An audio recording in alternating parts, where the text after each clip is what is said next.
Israel की जानिब से लबनान में इंतहाई खौफनाक जारहत के बाद मुख्तलिफ ममालिक ने इजहार यकजहती किया है। बैरूत में मुत्तादिद यूरोपीय ममालिक के साथ साथ चीनी सफारत खाने ने अपना परचम सरनगू कर दिया। बैरूत में चीनी सफारत खाने ने जानी नुकसानात पर इजहार अफसोस करते हुए इंसानी इमदाद का भी ऐलान कर दिया।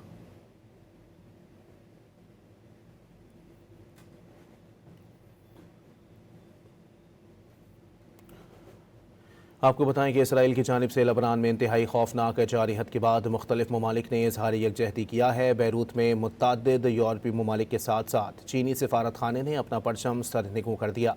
बैरूत में चीनी सफारत खाने ने जानी नुकसानात पर इजहार अफसोस करते हुए इंसानी इमदाद का भी ऐलान कर दिया। इसराइल की जानिब से लबनान में इंतहाई खौफनाक जारहत के बाद मुख्तलिफ ममालिक ने इजहार यकजहती किया है। बैरूत में मुत्तादिद यूरोपीय ममालिक के साथ साथ चीनी सफारत खाने ने अपना परचम सरनगू कर दिया। बैरूत में चीनी सफारत खाने ने जानी नुकसानात पर इजहार अफसोस करते हुए इंसानी इमदाद का भी ऐलान कर दिया।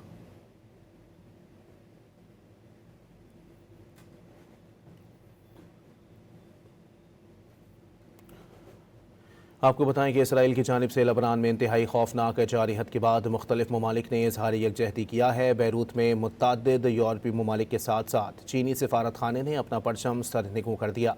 बैरूत में चीनी सफारत खाने ने जानी नुकसानात पर इजहार अफसोस करते हुए इंसानी इमदाद का भी ऐलान कर दिया।